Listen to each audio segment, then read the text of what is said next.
So the idea here will be to get a quick 20 minutes discussion about hardware topics when dealing with STM32WB0. Okay, so we will have, let's say, three parts in this quick discussion about hardware. We'll have first a review about how designing your schematics and layouts, the key points to keep in mind and where to find information. The second part will be about, okay, you have received your PCB, you have designed it, how to test it, how to tune it. And finally, we'll have a quick discussion about certification, which is an important topic when you have ended your design. Okay, so first, design schematics and layout. It was mentioned during Yvon's presentation at the beginning. Keep in mind, we have 4 different evaluation kit and application example, depending if we deal about STM32WB0, 5, 06, 07, or 09. So here, all those evaluation kit are shown here, okay? And on st.com, you'll find the schematics and the layout, Gerbers or Altium, and so on, a file available. So all this is available on st.com, and this is a good starting point when starting a new schematics or a new layout. Of course, as you can see here, we've got 4 reference design for evaluation kits for specific package and chipset. If you want to use another package, for example, you will find, and this is mentioned here, all application circuit examples for each specific package on the datasheet. Okay, so for reference design, but also more application circuits for all the package available on st.com. I want to point out the key application note when designing your PCB is the application note 5526. Okay, this application note will give you inputs about PCB structure, RF matching network, and layout recommendation. So these are really the key documentation to start your design in terms of schematics and layout. I want to highlight a few key things, okay, typical points you may have question about. Yvon, during his presentation, shown that STM32WB0s are very scalable device, okay? It means you've got the flexibility of using some components or not, and this will be most of the time a trade-off of cost, bill of material, versus power consumption. So the 4 key points I want to highlight here. Okay, first, all STM32WB0s will need a 32 MHz crystal, okay? But as you can see, you will not need any external crystal, any external capacitor, sorry, to tune this HAC frequency, okay? So please don't use external load capacitance. If you use a 8 picofarad load cap crystal, you will be able to tune it thanks to the internal programmable capacitance, okay? And you will tune the HAC frequency thanks to those internal load cap. And if you do the job properly, during your development phase, you will apply the same value of those capacitors for all your production. So it means in production, no trimming needed, just to check that your HAC is properly centered. So HAC need a 32 MHz crystal. Then comes the LSE or LSI, okay? You may use or not a 32 kHz crystal. And here I want to make it very simple. And this is very simple. Either you want the best current consumption performances, and in that case, we should recommend to use an external 32 kHz crystal. But if you can afford losing around 1 microamp average on your typical application, okay, in some previous case, we shown some typical application like 10 microamp average, 15 microamp average. If you can lose 1 microamp, then you may decide not to use the 32 kilohertz crystal, then to use the internal LSI. So you will save the cost of the 32 kilohertz crystal, but you will lose 1 microamp average. So really, cost versus power consumption. And using one or the other is basically just a software preprocessing option matter. So very simple to decide I use one or the other. SMPS is the same. We do have an integrated SMPS here in STM32WB0s. Again, if you want to save the cost of this 10 micro Henry coil of the SMPS, okay, then you may decide not to use the SMPS. This will be done again by a software preprocessing option, so very simple to define. And at the end, if you don't use the SMPS, you will roughly double your current consumption when in active phase, not in sleep mode, just in active phase. Okay, so again, a trade-off cost, power consumption, very scalable product with STM32WB0. And finally, this was also mentioned by Yvon during his marketing presentation regarding RF matching. Okay, STM32WB0 will require a bit of matching and filtering at its RF input, single-ended RF output. So we've got two options. Okay. The first one is to use our integrated IPD filter mentioned by Yvon, okay? And this is what is demonstrated on all Nucleo evaluation kit I mentioned on my previous slides, okay?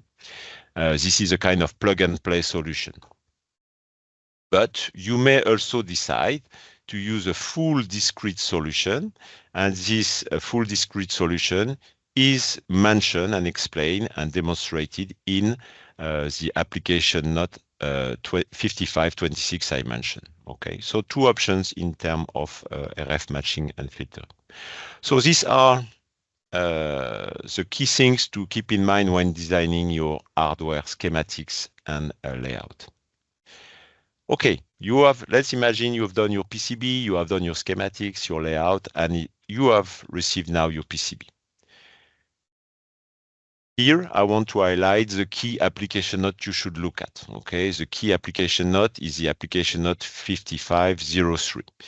This application note will help you in focusing at the right stuff for what we call bring up your device based on STM32WB0 series. Roughly, the key points are dealing about centering your HSC frequency, and this is explained in this application note, okay? If you are using the LSE, it will explain you how to center the 32 kHz crystal, change the load caps on each side of the 32 kHz crystal. And finally, this will guide you in terms of RF performance, how to optimize them eventually, okay? And this is what we will discuss on the next slide.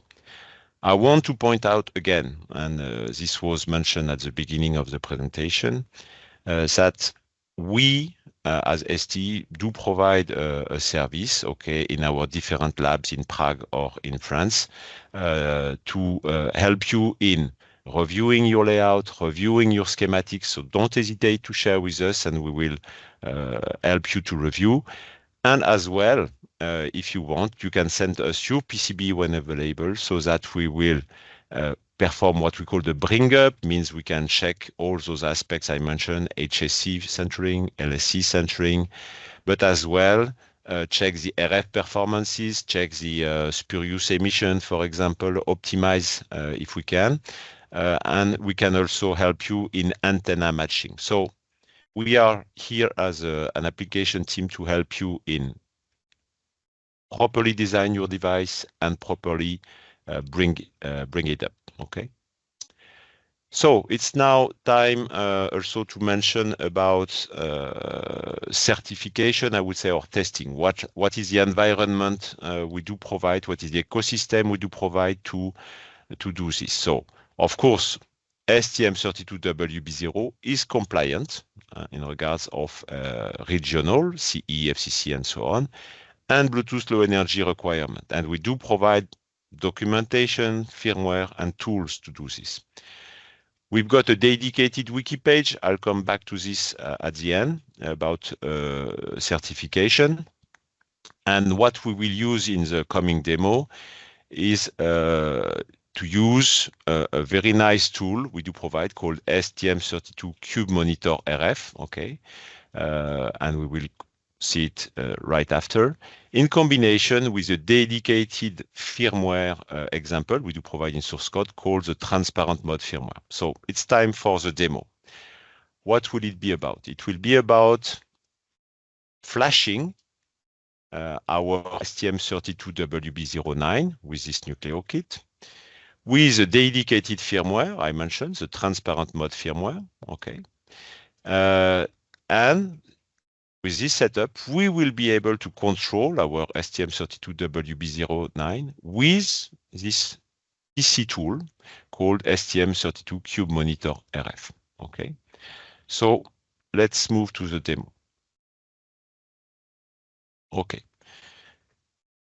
So on my side, I do have this STM32Cube Nucleo STM32WB0, okay, that I have flashed with. So here you see the software package, and inside the package you will find different projects, and one of the projects is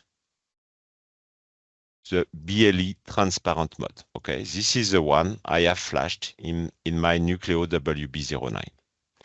When it's done, I am able to connect to my Nucleo kit with this PC tool STM32WB0 Okay, so now I connect and I am connected. Okay, and you will see different panels here. The first one is very instructive, I would say, and you will see all HCI command, ACI command available, okay? So really the one you are using at application level. So this is very, let's say, educative tool. I am able to log my scripts, everything I'm doing. And before moving to the RF test panel, I would like to point out this very nice SCI utility panels. Let's imagine you have received your PCB and your software team still has not, let's say, fully developed application, but you want quickly to understand if your product is able to perform a connection. So thanks to this SCI utility panel, I will be able to set my WB09, for example, in advertising mode for all the channel in a connectable way. So here I will start simply advertising, okay? So it will send all the different SCI commands related to this. And if this is my smartphone, okay, with ST Toolbox, and I am scanning. And I will confirm that okay, I see now my WB09 here, okay, and I can connect to it. So here it proves that my device is functional, meaning I am able to set it in advertising and connect it from a smartphone, while I have developed no software. I have just used the transparent mode. So this is very useful, let's say, to work on hardware side and confirm everything is fine without having developed, let's say, software at this stage. Okay. So now we will be back to the RF test panel. So thanks to this RF test panel, I will be able to set my device either in a transmit test mode, in a receiver test mode, or even perform what we call packet error rate, meaning if I connect two boards, one will be acting as a transmitter, the other as a receiver, and I will check how much packet are received and define eventually a packet error rate. Here, I will use first the transmitter test mode. Okay, so I select this test mode. And here, okay, I will define the power I want to use, the frequency I want to use. And in that case, in my case, here, I will just generate tone. If I generate a tone, you can see on the right, I've got a spectrum analyzer connected. And here, I will be able to confirm I've got the expected output power and eventually work on my RF matching to optimize to get better power. I will be able to check my spurious emission, if they are at the right power or not, and eventually work again on my matching. But here I will be able as well, for example, to confirm my HSE is properly centered. Okay, if my HSE is not centered, I will have an offset on my tone. So here I will simply change my programmable capacitance till my RF tone is centered. In that case, when my RF tone is centered, it means my 32 MHz is properly centered as well. So thanks to this setup, transparent mode firmware used in the STM32W0, plus the Cube Monitor RF PC tool, I am able to take control on my device and check all my RF performances in a very quick and nice way. Okay. So I now will be back on my presentation. Here we are. Okay. So hope now you understand the setup we do provide to help you in designing your product, testing it and tuning it. Okay. Now we will end this presentation with a quick word about certification. Okay.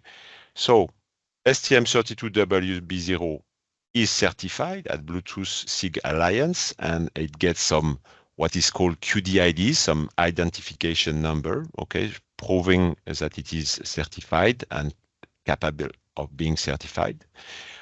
But at the end, you still need, like per any chipset, you need to perform feed testing, okay, and declare your product at Bluetooth Alliance. What is really this can be, let's say, complex stuff to understand. So we've got this very nice wiki page, okay, that has been designed that will guide you regarding this. Okay, so this is a wiki page here, available for WB0 series as well as WB or WBA. And what you'll find inside is you will find, okay, explanation about the tools we do provide.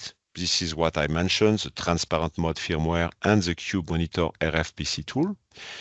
And then it will enter in details about Bluetooth certification. What is the process? How is it working? Should I certify? What is the difference if I'm using a module versus a chipset? It will provide you all the QDIDs available for all the different stack version and chip version, okay? And you will even find a step-by-step process example with a new tool, because it has changed since this summer at Bluetooth Alliance. It is now called the qualification workspace. Okay, so you'll find a how-to, let's say, very soon about this.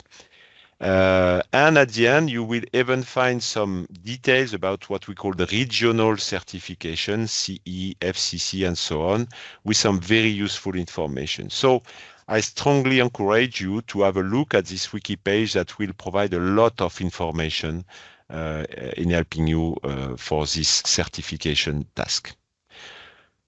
Okay, so this is already the end of this very short hardware topic presentation. What you should keep in mind, okay, in regards of design, testing and tuning, we do provide some key application note and key reference design I have mentioned here, okay. Again, keep in mind, we are available for helping you in schematics review, layout review, and pre-testing, pre-certification testing in our lab. This is a free service, so don't hesitate, use us. And finally, STM32WB0 is a proven certified solution, and all the support is here in helping you for achieving this. So thank you for this, for your attention.